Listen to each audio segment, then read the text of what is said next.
तो दोस्तों कैसे हैं आप सभी। उम्मीद करता हूं आप सभी बहुत ही अच्छे होंगे। तो आज हम लोग पढ़ने वाले हैं कि आवेग कहते किसे हैं। तो आवेग क्या होता है, सबसे पहले हम इसका परिभाषा देखेंगे, उसके बाद इसका फॉर्मूला देखेंगे कि आवेग का फॉर्मूला क्या होता है, और उसके बाद हम इसका मात्रक देखेंगे, इसका हम जो राशि होता है वो देखेंगे और उदाहरण देखेंगे जो कि बहुत ही इंपॉर्टेंट है, और उससे हम समझ जाएंगे कि आवेग क्या होता है। तो चलिए दोस्तों हम देख लेते हैं सबसे पहले आवेग का डेफिनेशन। ठीक है, तो आवेग कहते किसे हैं, सबसे पहला ये पॉइंट आता है कि आवेग कहते किसे हैं। तो याद रखेंगे कोई भी भौतिक राशि है उसका डिफिनेशन या उसका परिभाषा हम दो तरीके से करते हैं, या तो उसके फिगर से या उसके फॉर्मूले से। तो हम इसका जो परिभाषा है ये हम फॉर्मूले से इसका देखते हैं। तो याद रखेंगे आवेग बराबर होता है, आवेग इक्वल टू होता है बल गुणे समय अंतराल। ठीक है, बल गुणे समय अंतराल होता है। तो इसका मतलब क्या होगा, इस फॉर्मूले कैसे है हमें बताया जा रहा है। इसका डिफिनेशन क्या बताया जा रहा है कि यदि किसी पिंड है, यदि कोई भी वस्तु है या कोई भी पिंड है, तो उस पर अल्प समय के लिए, बहुत ही कम समय के लिए जब बल लगाया जाता है तो उस बल को हम क्या कहते हैं, आवेग कहते हैं। मतलब कोई भी पिंड है उस पर अल्प समय के लिए, बहुत ही कम समय के लिए जब फोर्स लगेगा, उस पर बल लगेगा, तो उस बल को ही हम आवेग कहते हैं। तो इस प्रकार हम इसका डिफिनेशन क्या कर सकते हैं, तो हम कहेंगे किसी वस्तु पर लगाया गया बल तथा अल्प समय अंतराल के गुणनफल को हम क्या कहते हैं, आवेग कहते हैं। समझ में आया रहा है ना। देखिए क्या कहा जा रहा है, समझिए। सबसे पहले इस फॉर्मूले को याद रखेंगे। मतलब कहा यह जा रहा है कि कोई भी पिंड है, कोई भी पिंड है तो उस पिंड पर लगाया गया बल तथा अल्प समय अंतराल, मतलब कम, बहुत ही कम समय अंतराल के गुणनफल को हम क्या कहते हैं, आवेग कहते हैं। समझ में आया। तो आप यहाँ से डिफिनेशन को मतलब क्या कीजिएगा, आप लिखिएगा यहाँ से, ये नहीं कि रटे हम। ठीक है, तो रटना नहीं है, बस समझना है और यहाँ से आपको डेफिनेशन बोलना है। और डेफिनेशन को बोलना सीखिए। क्या कहेंगे, किसी पिंडों पर लगाया गया बल तथा अल्प समय अंतराल के गुणनफल को बल कहते हैं, सॉरी आवेग कहते हैं। ठीक है, तो इस प्रकार आप सीक्वेंस में बोल रहा हूं मैं, लिखिए। आप क्या लिखेंगे, लिखेंगे यही, किसी पिंडों पर लगाया गया बल तथा अल्प समय अंतराल के गुणनफल को आवेग कहते हैं। तो मैं एक बार डिफिनेशन लिख दे रहा हूं, लिखेंगे आप, किसी पिंडों पर लगाया गया बल तथा अल्प समय के गुणनफल को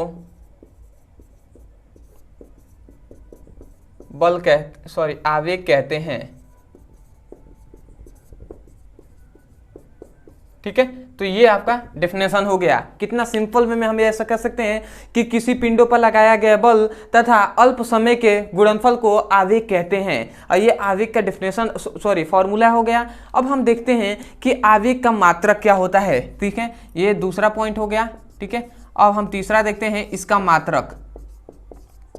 तो याद रखेंगे आवेग का मात्रक होता है, ठीक है, याद रखेंगे आवेग का मात्रक, रेट से लिख ले रहा हूँ, रेट से लिख रहा हूँ, kg मीटर प्रति सेकेंड होता है। या हम इसे ही क्या लिख सकते हैं, इसे ही हम लिख सकते हैं दूसरे तरीकों में, क्या लिख सकते हैं, kg metre a second inverse लिख सकते हैं। इस तरीके से भी लिख सकते हैं, यह मॉडर्न में एक तरह से कह सकते हैं। अभी आधुनिक में हम इस तरीके से लिख रहे हैं, तो ये भी पता होना चाहिए, ये भी। ठीक है, बस क्या किया गया है, सेकेंड को ऊपर ले आया गया है तो इसलिए माइनस हो गया है। ठीक है, और यहाँ पे क्या है, बटे में है, क्या है, सेकेंड। ठीक है, तो ये भी मात्रक याद रखेंगे। ठीक है, अब हम देखते हैं तीसरा, इसकी बीमाएं।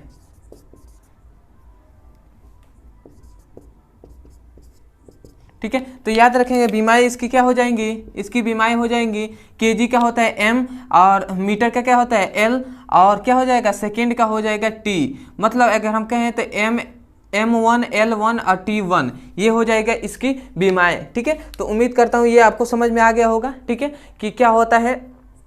अब हम आते हैं अगले पॉइंट पे, जो है कि ये राशि कौन सी राशि है। ठीक है, कौन सी राशि है, तो याद रखेंगे ये एक अदिश राशि है, अदिश राशि है, ठीक है। जो आवेग होता है वो क्या है, एक अदिश राशि है, क्योंकि आवेग बराबर क्या है, बल गुणे समय अंतराल है। और बल का फॉर्मूला हम जानते हैं, बल बराबर क्या होता है, द्रव्यमान गुणे त्वरण, ठीक है। और जब द्रव्यमान गुणे त्वरण, ठीक है, नहीं सदिश से हो जाएगा, ठीक है, सॉरी सदिश हो जाएगा, सदिश राशि है, क्योंकि त्वरण में अगर हम त्वरण का फॉर्मूला देखें तो त्वरण बराबर क्या होता है, वेग परिवर्तन बटे समय अंतराल, और जो वेग होता है वो क्या होता है, सदिश राशि होता है, इसलिए ये भी सदिश राशि हो जाएगा, ठीक है। तो फॉर्मूले को जब हम तोड़ते हैं तो उससे हमें पता चलता है ये कौन सी राशि है और कौन सी राशि नहीं है, ठीक है। और आप सदिश राशि जानते हैं, जिसमें दिशा और परिमाण होती है उसे सदिश, और जिसमें दिशा के साथ जिसमें परिमाण होता है दिशा नहीं होती है उसे हम अदिश राशि कहते हैं। तो ये पॉइंट आपको याद रखना है, ये सभी बहुविकल्पी में आपसे ऑब्जेक्टिव टाइप क्वेश्चन में पूछे जा सकते हैं, ठीक है। अब यहाँ से ध्यान दीजिएगा, जो आवेग है, ठीक है, यहाँ पे मैं थोड़े से यहाँ पे बता दे रहा हूँ, ठीक है, ये भी ध्यान रखेंगे जो कि बहुत ही इंपॉर्टेंट है। जो याद रखेंगे, आवेग को हम आई से या फिर जे से प्रदर्शित करते हैं, ठीक है, मतलब दर्शाते हैं। तो यदि हम लिखें इस फॉर्मूले को सांकेतिक रूप में, तो यहाँ से लिख सकते हैं कि आवेग जे इक्वल टू क्या हो जाएगा, बल को हम लिख सकते हैं एफ, और इसको लिख सकते हैं समय अंतराल को डेल्टा टी। डेल्टा टी क्यों लिखा गया है, अल्प समय के लिए, तो ये फॉर्मूला हम लिख सकते हैं, ठीक है। और इसी को सांकेतिक रूप में, इसको हम सांकेतिक रूप में इस रूप में लिख सकते हैं। अब थोड़ा सा हम आगे बढ़ें तो देखिएगा, ये इधर गुणा में है, इसको हम इधर भेज दें तो क्या हो जाएगा, F equal to J by delta T हो गया, ठीक है। यहाँ से क्या हो गया, जे बाई डेल्टा टी हो गया। अब यहाँ से आप इसका समझिएगा, ये बहुत ही इंपॉर्टेंट आपको मिल गया। यहाँ से आपको समझना क्या है कि जो बल है, ठीक है, समझिएगा, जो बल है, थोड़ा इस कलर से लिखा जाए, जो बल है यहाँ पे एफ है, ये जे के समानुपाती है। समानुपाती का मतलब ये होता है कि मतलब कहा जा रहा है कि जो एफ है ना, ये समानुपाती है जे के। इसका मतलब ये हुआ कि जे क्या है, आवेग है। यदि हम आवेग का मान बढ़ाते हैं, ठीक है, तो जे का जो एफ है मतलब बल का भी मान क्या होगा, बढ़ेगा। समझ में आ रहा है ना। और यदि जे का मान अगर घटेगा, जे मतलब आवेग का मान यदि घटेगा तो ये भी क्या होगा, बल का मान घटेगा। मतलब जो बल है वो आवेग पर निर्भर करता है, या हम कह सकते हैं आवेग बल पर निर्भर करता है। परंतु जो यहाँ पे बल है, ये बल किसके, ये टी के, डेल्टा टी के क्या है, व्युत्क्रमानुपाती है, डेल्टा टी के व्युत्क्रमानुपाती है। इसका मतलब क्या हुआ कि यदि हम टी के मान को बढ़ाते हैं, टी के मान को यदि हम बढ़ाएंगे तो बल क्या हो जाएगा, घट जाएगा। और यदि हम टी के मान को घटा देते हैं तो एफ का मान क्या होता है, बढ़ जाएगा, ठीक है। इसका हम एग्जाम्पल दे सकते हैं आवेग का ही, कि कैसे हम दे सकते हैं कि देखते हैं खिलाड़ी जो होते हैं, कोई भी खिलाड़ी है वो क्या करता है, गेंद को जब कैच करता है, जो क्रिकेट के खिलाड़ी होते हैं वो गेंद के कैच करते हैं तो देखे होंगे अपने हाथ को वो क्या करते हैं, पीछे की ओर खींचते हैं। जब गेंद आती है तो वो क्यों खींचते हैं कि समय थोड़ा सा बढ़ेगा, जैसे वो पीछे की ओर करेंगे अपने हाथ तो समय बढ़ा, और समय बढ़ेगा तो फोर्स का मान, जब समय का मान बढ़ेगा तो फोर्स जो बल होगा वो कम लगेगा, बल कम हो जाएगा। बल का मान जब कम होगा तो हाथ पर कम चोट लगेगी। समझ में आ रहा है ना।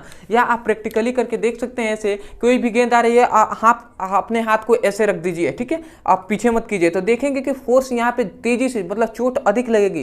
परंतु कोई गेंद आ रही है, उसको थोड़ी सी गेंद को अपने हाथों को पीछे करके उसके बाद कैच कीजिए, वहां पर क्या लगेगा, फोर्स अधिक नहीं लगेगा, कम लगेगा, आपको चोट कम लगेगी। या आप स्वयं प्रैक्टिकल करके देख सकते हैं। या दूसरा एग्जाम्पल आप दे सकते हैं, कोई भी कांच का ग्लास है, उसे यदि हम फर्श पे गिराते हैं, ठीक है, तो क्या होता है, फर्श पे गिराने पर वो टूट जाता है। क्यों टूट जाता है, क्योंकि वहां पे समय क्या लगा, अधिक लगा। और जब समय अधिक लगता है तो बल का जो समय क्या होता है, समय अधिक लगेगा तो बल का मान क्या हो जाएगा, सॉरी, जब ग्लास होता है उसे हम नीचे गिराते हैं तो समय कम लगता है, ठीक है। यदि समय कम लगता है और समय जब कम लगेगा तो बल का मान बढ़ेगा, और जब कांच पे बल का मान ज़्यादा हो जाता है तो उसीलिए कांच टूट जाता है।